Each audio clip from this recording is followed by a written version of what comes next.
첫 주제를 보겠습니다. 첫 주제는 민주당의 또 사과. 대략 어떤 얘기인지 아시겠죠? 민주당 3선이고 얼마 전까지만 해도 정책위 의장을 지냈던 박완주 의원이 성비위 사건으로 제명됐습니다. 당 지도부가 대국민 사과를 했죠. 이 얘기부터 보겠습니다. 박완주 의원 사건은 2021년 연말에 발생한 심각한 수준의 성범죄입니다. 피해자께서 국민들께서 됐다고 하실 때까지 계속해서 사과드리겠습니다. 죄송합니다.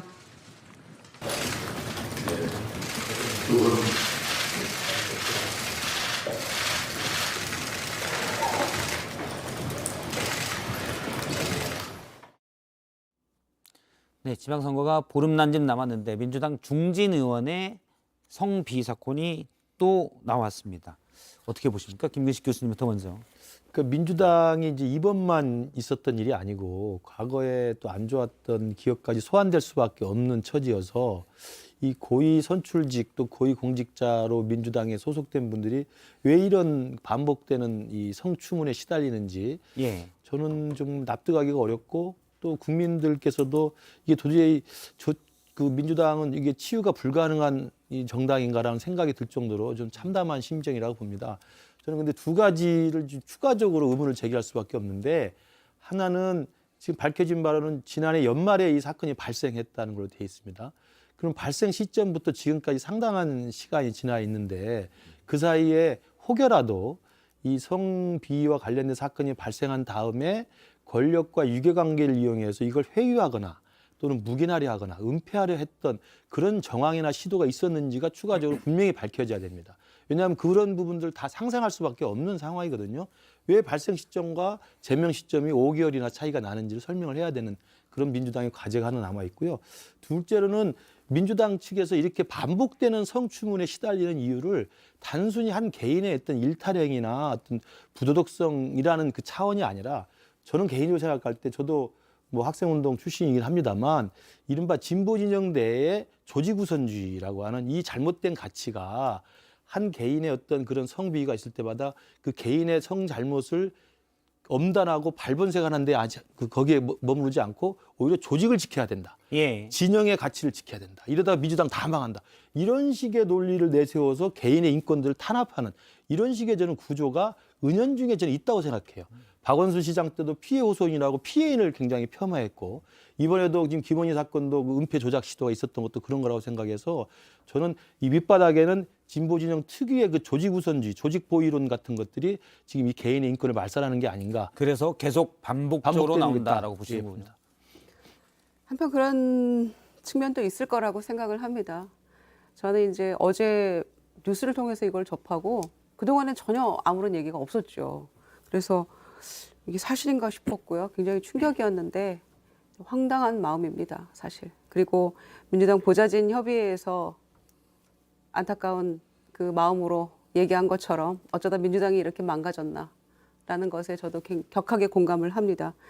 그러니까 과거에 권력형 성범죄 저희 그 서울시를 비롯해서 단체장들 사건이 있었는데 과거의 오류로부터, 과거의 잘못으로부터 전혀 배우지 못하고 있는 이 민주당의 모습이 정말 한심하고요. 그리고 그런 이런 상황이 또 반복됨으로써 국민의 신뢰를 완전히 잃어버려 버리는 거 아닌가, 이런 안타까운 마음이 있고요.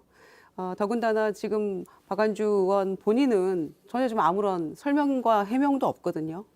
뭐 이 일이 어떻게 된 건지에 대해서 사과도 한마디 없기 때문에 그 부분에 대해서도 이 당에서 제명하는 거는 의원직은 살아있는 것인데 그걸로 지금 된 것이냐, 이런 측면이 있고요. 그래서 국회 차원의 어떤 윤리특위 제소뿐만이 아니라 이거는 이제 그다음 뭐 형사처벌이나 뭐 고발이나 이런 거는 피해자의 의증이 저는 중요하다고 생각하기 때문에 그런 전반적인 것들을 다 수렴해서 형사처벌까지도 저는 해야 된다고 생각하고요. 네. 저는 그 민주당이 민주라는 단어, 좋은 단어 계속 쓰고 있잖아요. 근데 진보라고 그러잖아요. 진보라는 어떤 단어의 의미를 참칭하고 있다고 생각을 합니다. 소위 진보라고 한다면 인권, 그다음에 뭐 진실규명 이런 데 있어서는 제약이 없어야 하고 인권을 무조건 보호하고 해야 되는데 계속 반복되는 것들이 조직 내부에서조차 인권을 그렇게 보호해주는 그런 건 안 보이잖아요. 막 피해 호소인 이러면서 이렇게 막고 뭐 사찰해서 뭐 누가 했는지 밝혀내고 색출하자고 하고 거기다가 이제 또 진실규명하는 데서 자꾸 이렇게 아니다는 식으로 가고 이런 것들이 계속 반복이 되니까 진짜 민주당이 진보로서의 모습을 보여주는 게 뭐가 있었던가 싶고 이렇게 된다면 이제 지지 기반 또는 이제 민주당 정체성이 되게 흔들리게 되는 거죠. 지지층이 이탈하는 건 둘째 치고 가네. 갑자기 어느 순간에 국민의 선택으로부터 완전히 멀어질 수도 있는 위기라고 저는 생각해요. 이게 한 개인의 소속 의원의 어떤 일탈이라고 보기보다는 민주당 전체가 갖고 있는 어떤 근간이 흔들리는 그런 아주 위중한 상황이다 이렇게 생각합니다. 예. 김성현 소장님은 민주당에서 보좌관 생활도 오래 하셨잖아요. 실제 앞서 김근식 교수님이 지적하신 대로 내부에 예를 들어 예전 진보운동의 조직보위론, 그러니까 개인의 일탈, 개인의 비위 행위가 외부로 노출되면 조직이 흔들릴 수 있으니 피해자가 좀 참아라 또는 조직적으로 은폐하는 그런 것들이 과거에 좀 있어 왔습니까? 어떻습니까? 보시기에는. 일단 이게 국회랑 지방자치단체가 좀 다른 측면이 예. 있습니다. 지방자치단체 같은 경우는 거기 공무원이고 그 사회에서 끝까지 생활을 해야 되는 것에 비해서 국회 보좌진들은 상대적으로 직업 이동률도 높고요. 예. 뭐 여기다 저기로 가기도 하고 의원만 바뀌면 또 상관이 없어지기도 하고 이러는 측면이 있어서 상대적으로는 국회에서는 이런 종류의 문제가 일어나기 좀 어려운 예. 일이 있었습니다. 문제가 생기면 바로 문제 제기를 하는 경우도 많이 있었고요.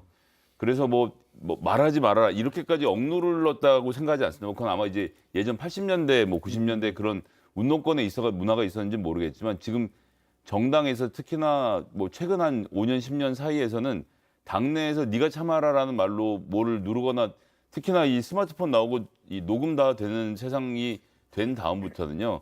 그런 일은 거의 불가능해졌다고 봐야죠. 뭐 근데 지금 같은 경우는 이제 2차 가해가 있다. 그러니까 은폐하려고 한다. 어떤 얘기냐면요. 박완주 의원이 이건 이제 그 피해자 측에서 제기한 문제입니다. 박완주 의원이 이 해당 피해자가 사직서를 내도록 하게 하고 서명을 위조해서 나중에 마치 의원 면제, 그러니까 본인이 원해서 사직한 것처럼 사직서를 위조했다라는 의혹이 드러났습니다. 오늘 이제 신현영 민주당 대변인도 이런 부분에서 일부는 가능성을 얘기를 했는데요. 잠깐 들어보겠습니다. 그러니까 박완주 의원이 성비위를 저지른 후에 그 피해 보좌관을 상대로 면직을 시도했다. 쉽게 말해서 피해 보좌관의 서명을 대리로 해가지고 가짜 사표, 가짜 사직서를 당에 제출했다. 이런 내용이 보도가 됐는데 이게 사실인가요? 예, 사건이 발생하고 이후에 뭐 2차 가해나 그런 시도가 있었다면 당연히 그런 것까지 포함해서 판단을 해야 되는 부분이라고 생각이 들고요. 예. 그런 면에서의 강력한 최고수의 징계가 이루어졌다라고 말씀을 드리겠습니다. 예, 신현영 대변인이 그런 면에서 강력한 최고수위의 징계가 이루어졌다. 제명됐잖아요. 그래서 어느 정도 그런 정황은 파악한 게 아닌가라는 생각이 좀 들고요. 전부 이제 당내에서의 문제는 당내에서 문제인데 이렇게 해서 끝나서 안 된다라고 생각을 합니다. 국회 예. 차원의 징계가 있어야 되고요. 근데 이게 물론 어떤 일을 했는지 구체적으로 저희가 알 수 없고 사실 저는 알 필요도 없다라고 그렇죠. 생각합니다. 다만 당이라는 어떤 민주당의 조직이 아니라 객관적인 조직에서 이 문제를 들여다보고 어느 수위로 처벌하는 것이 맞는지를 정해야겠죠.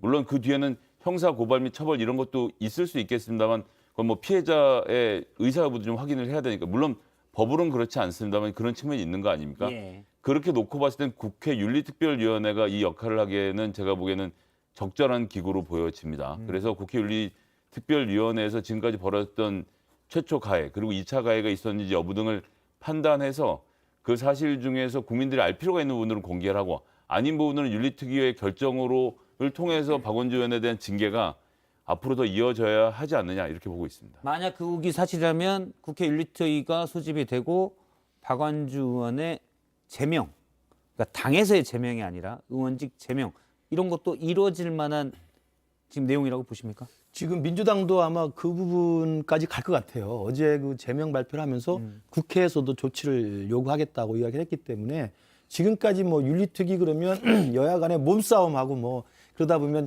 여당은 여당대로 제소하고 야당은 야당대로 예. 제소하면서 물타기 위해서 사실 윤리투기가 제대로 활동을 안 하거든요. 근데 이번 같은 경우는 여야를 막론하고 이 정치권, 여의도 정치권에 지금 있는 이 성 문제에 대한 성추문에 대한 근본적인 좀 대책을 마련하자는 일벌백계의 의미가 있다고 한다면 민주당도 이 부분에 대해서는 그 뼈를 깎는 심정으로 이 부분을 좀 진지하게 윤리특위에 제소를 하고 그럼 당연히 국민의힘 쪽에서는 뭐 호응을 하겠죠. 그래서 박안주 의원에 대해서 그 사실관계를 확인해서 최고의 수위의 저는 의원직 제명도 해야 된다고 보고요. 아까 말씀 나왔던 그 조직보위 차원에서의 민주당의 그런 분위기를 제가 말씀드린 건 80년대, 90년대 운동권 문화뿐만 아니라 예. 최근에 와서 이제 여러 가지 예를 들 수 있는 게 고 박원순 시장에 대해서 피해 호소인에 대한 2차 가해는 말할 것도 없고 사실은 아름다운 분이라고 또 사실 박원순 시장을 애도하는 분위기가 민주당 내에 많았습니다. 이게 바로 박원순 시장의 공과를 논하지 않고 그냥 이분을 좋은 분으로 해야만 민주 진영이 살아남는다는 그런 저는 위기의식에 반로했다고 보고요.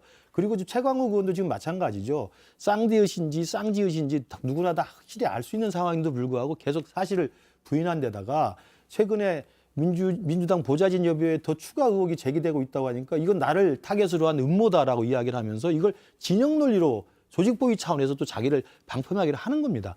그리고 우리 김성희 소장님 말씀하신 것처럼 국회 차원에서 그런 일이 없을 수도 있지만 지금 어제 나왔던 김원희 의원 사무실에서도 같은 여성 보좌진이 그 여성 피해자에게 너 배신자야라고 이야기를 한단 말이에요. 바로 그것이 과거에 고리타분한 그 진보 진영의 조직보위론, 조직 우선론이 바로 한 개인의 인권을 짓밟는 대표적 사례라고 생각합니다.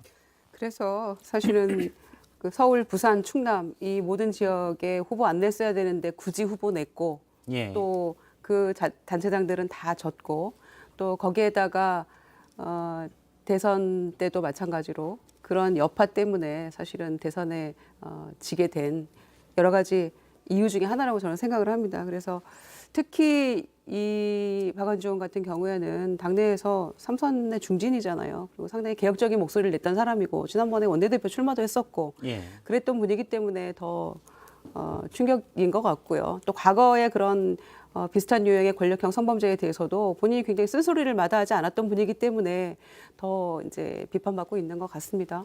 저는 이제 다른 것보다도 이 피해자가 사실 저도 저희 보좌진들 거의 이제 절반은 여성이었어요. 사실은 한 식구 같고 동지 같고 그렇게 4년간 지내는 겁니다. 그랬는데 그 얼굴들이 주마등처럼 지나갔는데 이 피해자가 5, 6개월 동안 얼마나 힘들었을까. 그 피해자의 고통을 생각하니까 저는 굉장히 마음이 아팠습니다. 더군다나 사과도 받지 못했고 또 그 가짜 사직서 그것 때문에 예. 또 그것도 사과받지 못했고 그래서 얼마나 고통스러운 날이었을까를 생각하니까 정말 당 차원에서 이거는 제대로 진상 규명하지 않으면 뭐 지방선거가 문제가 아니라고 생각합니다.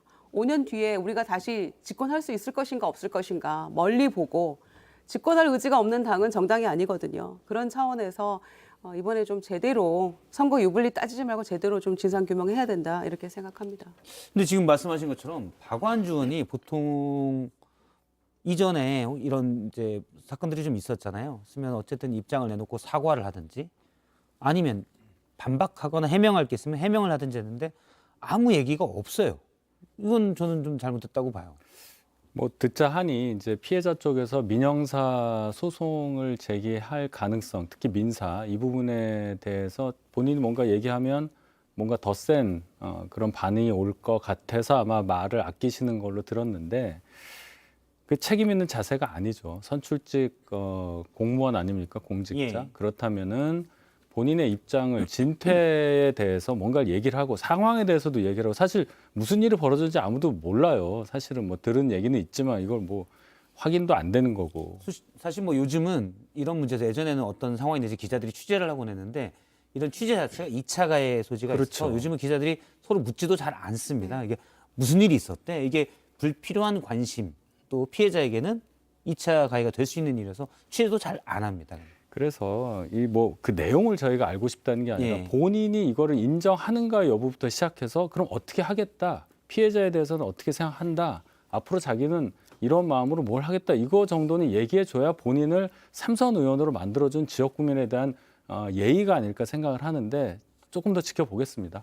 저 어쨌거나 박지원 위원장의 존재라는 것 때문에 뭐 민주당에서 이와 비슷한 혹은 유사한 사건들에 대한 추가 폭로나 이런 것들도 있을 가능성이 있다고 생각합니다. 예. 그 얘기는 뭐냐면 민주당이 특별히 잘못되고 뭐 이런 정당이라는 이야기가 아니라 사실 어느 조직이나 이런 이야기를 꺼내기가 되게 어렵거든요. 잘못 꺼내봐야 본인만 다치고 끝나는 경우들도 많았고.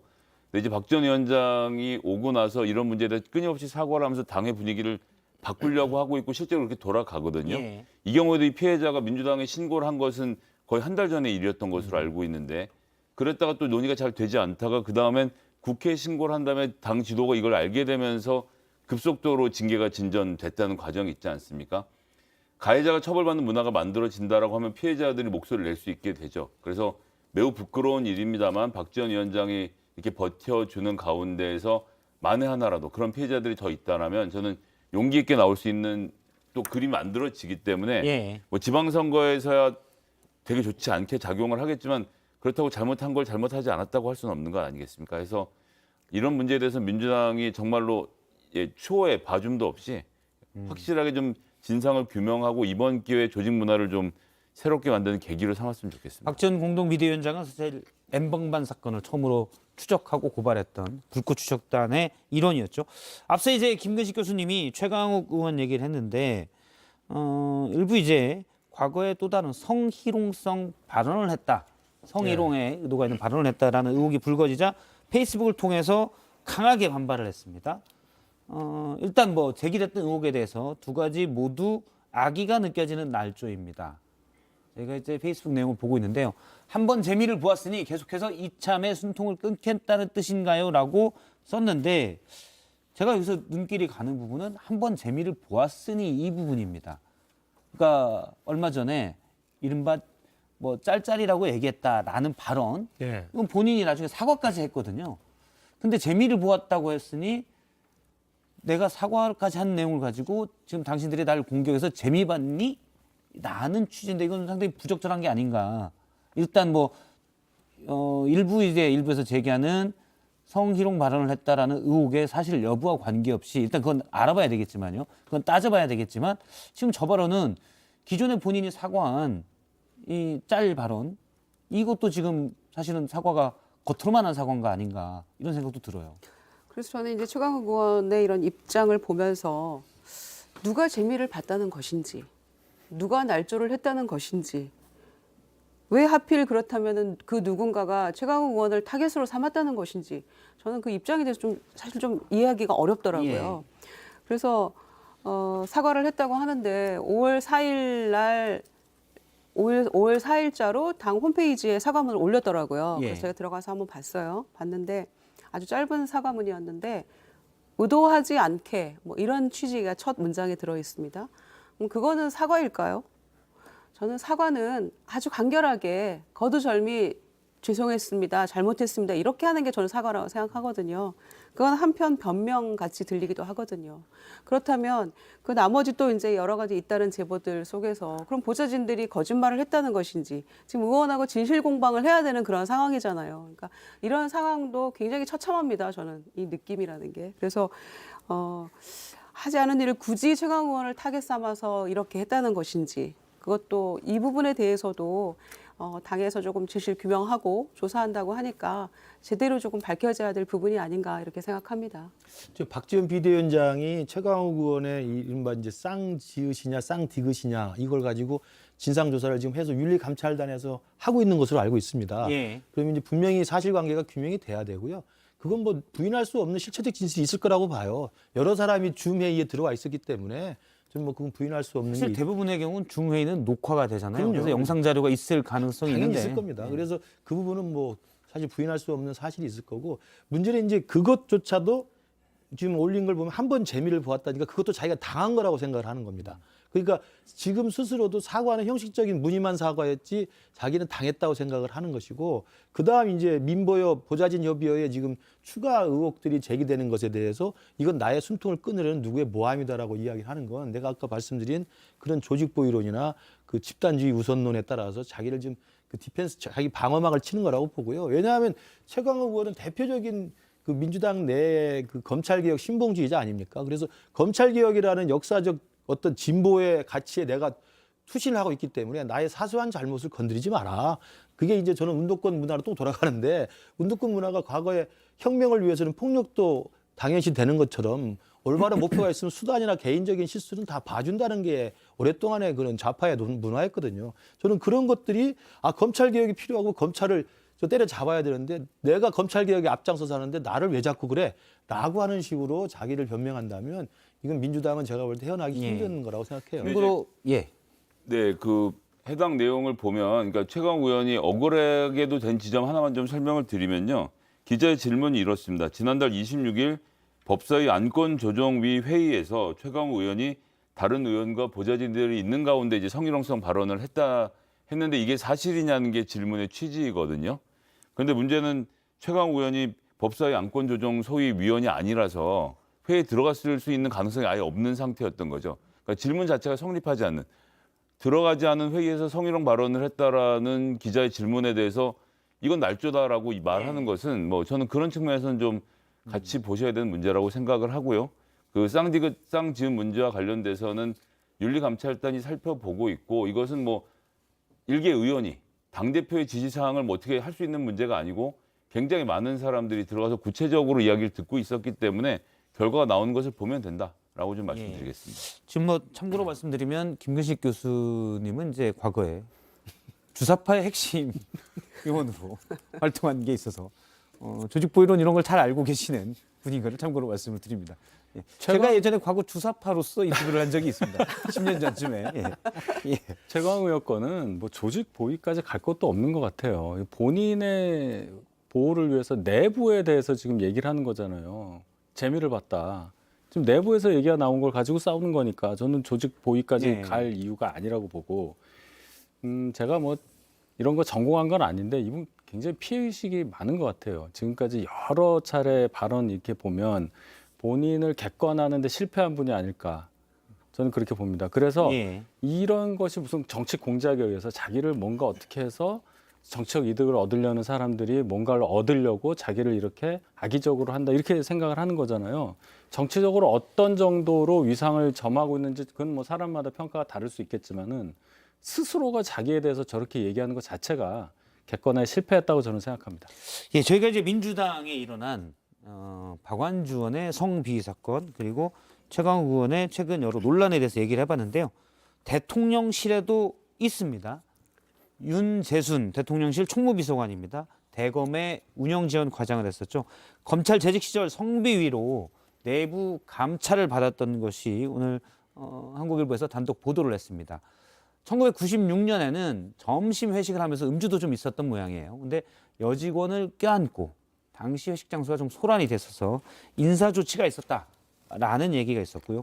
또 있습니다. 2012년에 얼마 전, 뭐 10년 전이죠. 부서 회식 중에 여직원 외모를 품평하고 볼에 입을 맞췄다고 합니다. 그래서 당시에 징계성 처분을 받았는데 감찰본부장 경고를 받았습니다. 이때는 이제 대검의 사무관, 그러니까 검찰 수사관으로 입사를 해서 나중에 이제 사무관 직급이었을 때인데요.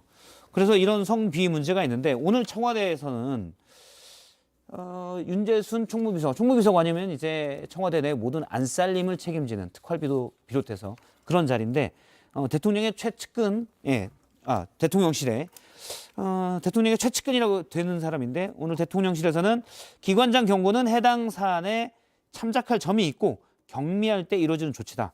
정식 징계 절차가 아니다라고 얘기를 했습니다.